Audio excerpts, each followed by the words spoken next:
Hello Mamilet, this is my presentation about maintaining pollution.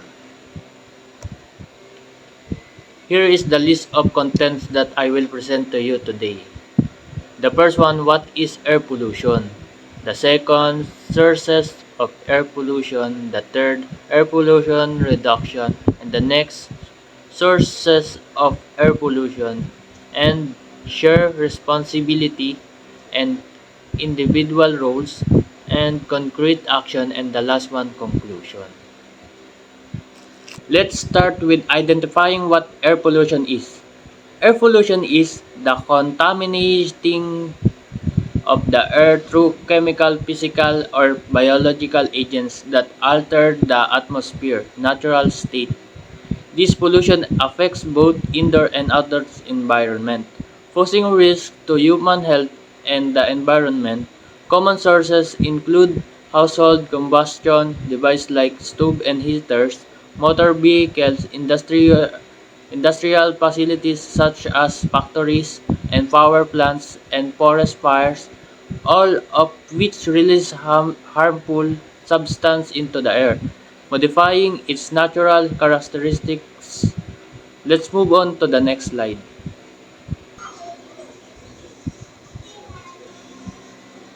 This slide contains the source of air pollution. Air pollution originates from diverse sources, encompassing both natural and human-induced factors. The primary contributor to air pollution include transportation emissions, industrial activities, agricultural practice, and indoor pollution sources.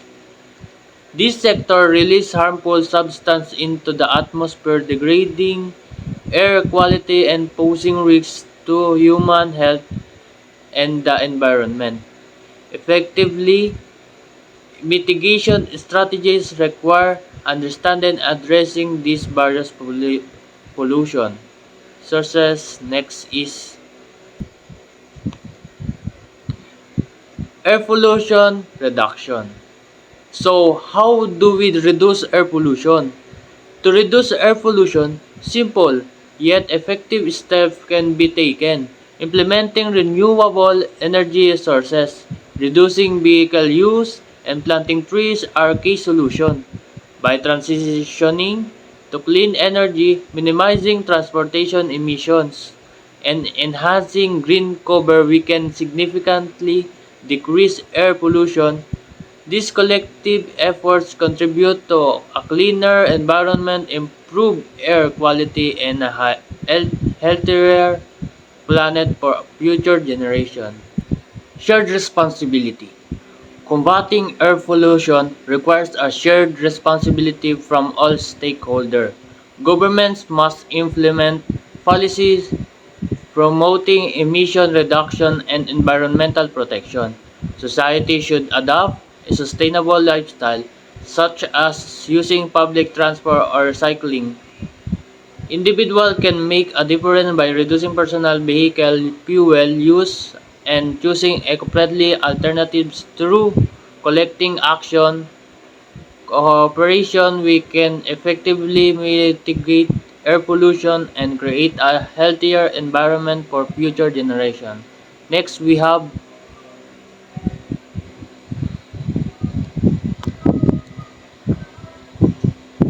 individual roles. As individual roles, we can play a vital role in reducing air pollution. To contribute, we can take simple yet effectively steps. Reduce private vehicle use, OPT for eco-friendly products, increase environmental awareness, support green technology, and refrain from smoking. By incorporating these habits into our daily lives, we can significantly decrease air pollution and promote a healthier environment, ultimately benefiting our communities and future generations. Collective individual action can drive positive change. Onto the next slide, let's elaborate the individual roles for more understanding. Based on this definition presenting in slide, Reducing the use of private vehicle use significantly decrease air pollution, greenhouse gas emission, and traffic congestion. Encouraging alternative transportation methods like walking, cycling, and public transport, alongside carpooling, ride-sharing, and electric vehicle mitigates pollution impacts. Additional measures such as congestion change and low emission zone further reduce emission by adopting this strategy. Communities can improve air quality, public health, and environmental sustainability, creating a healthier and more eco-friendly environment for all. Next is using environmental friendly products. This significant reduce pollution by minimizing harmful chemicals, waste, and emission, opting for eco-friendly alternatives like biodegradable cleaners, sustainable textiles, and products with minimal packaging or made from recycled materials decreases air and water pollution. This promotes sustainable consumption patterns, mitigates health impacts, and contributes to a cleaner environment and public health protection. By choosing eco-friendly products, individual can make a positive impact and next support a healthier planet. Increasing environmental awareness about pollution. Encourage sustainable practice, reduce waste, and foster community engagement. Education on air, water, and land pollution promotes eco-friendly behavior, while awareness about climate change and health impacts inspire collective action. Environmental education empower communities to advocate for pollution reduction policies, promoting a healthier environment and public health by informing and inspiring others. We can mitigate pollution, drive positive change, and create a more suitable future. And the next, environmentally friendly technologies. This plays a crucial role in reducing pollution by promoting sustainability, increasing energy efficiency, and minimizing waste.